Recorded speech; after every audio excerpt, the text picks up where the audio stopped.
2.5 करोड़ लोगों की जेल। हाँ जी हाँ, बिल्कुल ठीक सुना। एक ऐसे मुल्क की बात करने जा रहे हैं जहां पर हुक्मरानों के अपने ही गेम रूल्स हैं। लॉ मेकर भी वही है और लॉ ब्रेकर भी वो खुद ही है। आर्मी भी उन्हीं की है, मुल्क भी उन्हीं का है, चलाते भी वो अपनी मर्जी के साथ हैं। ये एक ऐसा मुल्क है जिसको छोड़ के जाने का कोई तस्वुर भी नहीं कर सकता, क्योंकि इसके हुक्मरान की इजाजत के बगैर आप मुल्क की बाउंड्रीज क्रॉस नहीं कर सकते। मुल्क की बाउंड्रीज तो क्या, आप एक सूबे की बाउंड्री भी क्रॉस नहीं कर सकते। उनकी इजाजत के बगैर एक परिंदा भी पर नहीं मार सकता। एक ऐसा मुल्क जहां पर एक फर्द की गलती की सजा पूरे खानदान को दी जाती है। जी हाँ, 2 साल का बच्चा भी एक दफा इंक्लूड था पूरी उम्र की सजा में।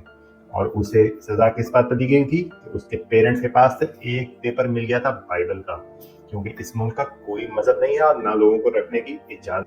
तो आप तो समझ ही गए होंगे, मैं बात कर रहा हूँ नॉर्थ कोरिया की। नॉर्थ कोरिया के रूलर हैं किंग जॉन उन। किंग जॉन उन तीसरी पीढ़ी में से हैं, जो उनके ग्रैंडफादर, दादा और उसके बाद फादर के बाद अब वो हुक्मरानी कर रहे हैं इस मुल्क के ऊपर। और उनकी हुक्मरानी का स्टाइल सेम वैसा ही है जैसा कि उनके बाप और दादा से उन्होंने सीखा था।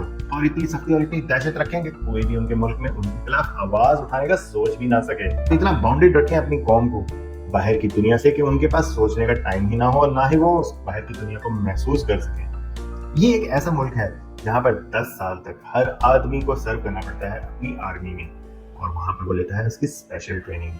ये एक ऐसा मुल्क है जिसका सबसे बड़ा दुश्मन अमेरिका भी उसका कुछ नहीं बिगाड़ सकता, क्योंकि ये है एक न्यूक्लियर पावर और दुनिया की चौथी बड़ी आर्मी के साथ हर वक्त ही तैयार रहता है ये फाइटिंग के लिए और वॉर के लिए। एक ऐसा मुल्क है जिसके ऊपर हमेशा ही सैंक्शंस लगा दी जाती हैं। कोई भी इनसे कोई भी ट्रेड या डील तिजारत नहीं कर सकता। इवन जो कमर्शियल फ्लाइट्स भी इसके फ्लाई जोन से नहीं गुजरती हैं, क्योंकि ये वो मुल्क है जो बगैर बताए ही एक्सपेरिमेंट कर रहा होता है मिसाइल लॉन्च के। और मिसाइल के एक्सपेरिमेंट तो इनके टॉम क्रूज स्टाइल में होते हैं। और इनका लेटेस्ट मिसाइल का स्टाइल, जिसकी वीडियो देख के सभी ने कहा कि ये तो जेम्स बॉन्ड स्टाइल में वीडियो बनाई गई है, क्योंकि उस मुल्क के रूलर और अपने तमाम बड़े आर्मी के अफसरान के साथ उन्होंने जिस तरीके से वीडियो बनाई वो एक इंतहाई फिल्मी स्टाइल था, और हॉलीवुड की फिल्में भी उसमें पीछे रह गई। लेकिन उसमें कुछ भी लेकिन हॉलीवुड की फिल्मों में तो होता है सब कुछ फेक, लेकिन नॉर्थ कोरिया में जो मिसाइल लॉन्च है वो होता है इंतहाई खतरनाक, और इस मुल्क का कोई भी भरोसा नहीं किया जा सकता। जैसे कि ट्रंप के साथ इनका इख्तलाफ पैदा हुआ तो न्यूक्लियर वॉर की धमकी पहली धमकी थी जो अमेरिका को मिली, जिसके बाद ट्रंप तौर पर अपना बयान बदल गए और उन्होंने आगे से मसलिहत की राह अपनाई। हम किंग जॉन उन की पर्सनैलिटी को डिस्कस करेंगे कि वो किस तरीके से रहते हैं। ये वो हुक्मरान हैं जिनका खाना भी चेक होता है। सिक्योरिटी तो हर वक्त ही इनके गिर्द इंतहाई टाइट होती है, क्योंकि इनको हर वक्त ही जान का खतरा रहता है।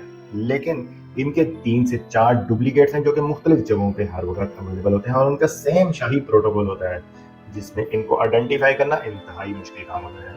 हमने हुक्मरानों के साथ बॉडीगार्ड्स तो सुने ही होंगे, लेकिन ये वो हुक्मरान है जिनके साथ उनका पर्सनल टॉयलेट भी साथ जाता है, क्योंकि इनको हर वक्त ही खतरा होता है कि इनकी मुंह से कहीं लोग डीएनए एनालिसिस ना कर लें, डिजीजेस को ना देख लें, या और कोई केमिकल एनालिसिस करके उनकी पर्सनालिटी को ना जज करें।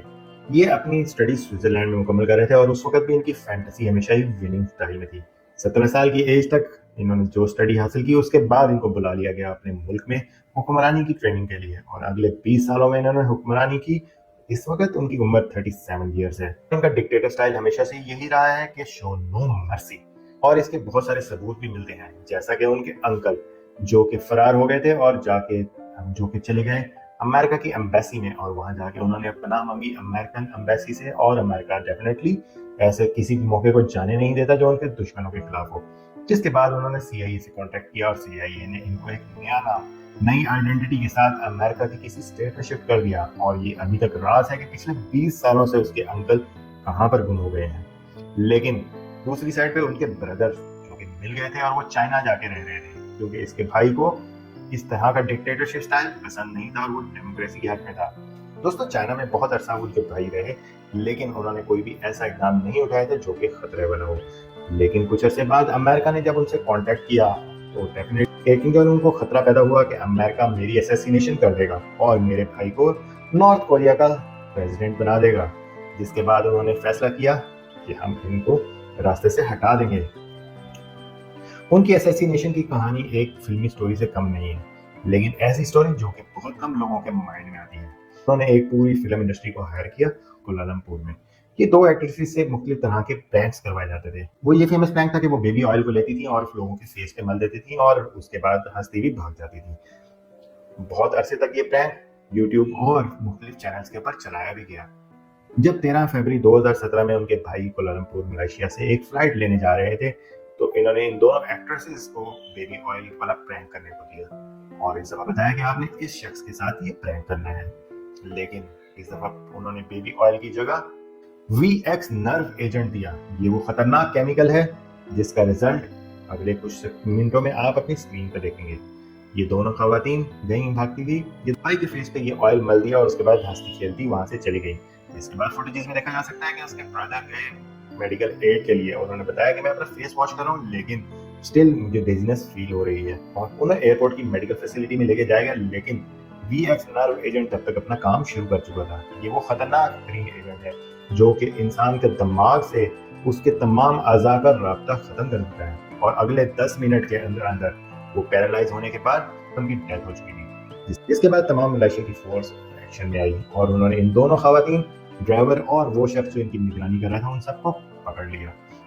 इन खवातीन को तो 2 साल बाद छोड़ दिया गया क्योंकि इनकी हिस्ट्री यही बताती थी कि इस तरह के उसमें डायरेक्ट इन्वॉल्व नहीं है। लेकिन किस खतरनाक हद तक प्लानिंग करके उसने अपने भाई को मरवा दिया, ये दिखाता है ताकत किम जोंग उन की अपने मुल्क से भी बाहर। किम जोंग उन अपने मुल्क को लेके बहुत ज्यादा सेंसिटिव है और उन्होंने बहुत ज्यादा इन्वेस्टमेंट की है, खास तौर पे आर्मी में, क्योंकि इनकी आर्मी दुनिया की चौथी बड़ी आर्मी है और ये एक न्यूक्लियर पावर भी है। इसलिए तो अमेरिका ये वो वाहिद कंट्री है जिससे बहुत ज्यादा डरता है। अदरवाइज बहुत सारे ऐसे मुल्क हैं जिनके साथ अमेरिका हर वक्त ही कॉन्फ्लिक्ट में रहता है। ये वो मुल्क है जिसके लोगों के पास कोई व्हाट्सएप नहीं है, कोई फेसबुक नहीं है, कोई सोशल मीडिया भी नहीं है।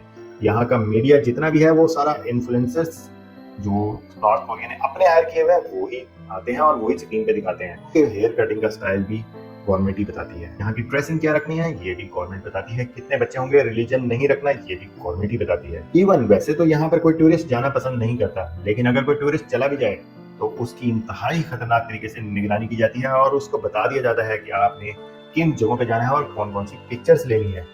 इसी की एक बहुत बुरी मिसाल अमेरिका के टूरिस्ट को लाइफ टाइम सेंटेंस दे दिया गया इस बात के ऊपर कि उसने होटल के रूम में से रूल्स को रिमूव किया है और ये रूल्स कोई आम रूल्स नहीं थे, ये गवर्नमेंट के रूल्स थे। इसके बाद उसको अमेरिका भेज दिया गया, लेकिन वहां पर भी वो अपनी जिंदगी नहीं जारी रख सका। लेकिन वहां पर भी उसकी डेथ हो गई क्योंकि उसके ऊपर टॉर्चर बहुत ज्यादा किया गया था। फिर उनकी जो सिस्टर है वो उनकी सबसे ज्यादा ट्रस्टवर्दी है और ये वो वाहिद खातून है जो मुख्तलिफ मुल्कों से जाके मिलती भी हैं और उनके एज ए रिप्रेजेंट करती हैं इसका पॉजिटिव इमेज। और उनकी जिम्मेदारी में बहुत सारी ऐसी जिम्मेदारियां भी हैं कि वो पॉजिटिव इमेज को पोर्ट्रे करने की कोशिश करती हैं मुख्तलिफ मुल्कों के साथ जाके। जैसा कि उन्होंने पीस टॉक स्टार्ट की साउथ कोरिया के साथ और बहुत हद तक इसके अंदर कामयाबी हो गई। लेकिन उनके ब्रदर ने जून 2020 में उस बिल्डिंग को साउथ कोरिया के अंदर ही उड़ा दिया जिस बिल्डिंग में नेगोशिएशन टॉक्स हो रही थी, चाहे वो बेशक वो गवर्नमेंट की बिल्डिंग थी। लेकिन फिर भी बहुत सारी जगहों पे पॉजिटिव इमेज जाता है, जैसा कि विंटर ओलंपिक्स में साउथ कोरिया और नॉर्थ कोरिया ने मिलकर गेम्स खेली। बदलती दुनिया के साथ नॉर्थ कोरिया के रूलर के लिए बहुत मुश्किल होता जा रहा है कि अपनी आवाम को किस तरीके से आजकल के सोशल मीडिया और इन चीजों से बचा के रखे। लेकिन अब वो काम कर रहे हैं अपनी वाइफ के साथ मिलकर नॉर्थ कोरिया की रीब्रांडिंग के ऊपर, जिसमें नए से नए शॉपिंग मॉल खोले जा रहे हैं, फैमिलीज के लिए ग्राउंड्स बनाए जा रहे हैं, नए से नए रेस्टोरेंट बनाए जा रहे हैं, state of the art buildings बनाई जा रही हैं और आइस स्केटिंग के लिए एक बेहतरीन किस्म का स्विट्जरलैंड के स्टाइल का स्केटिंग ग्राउंड भी बनाया गया है। इस तरह की बहुत सारी पॉजिटिव इमेज को कि एक डिक्टेटर माइंड कितना अरसा ये बर्दाश्त करता है।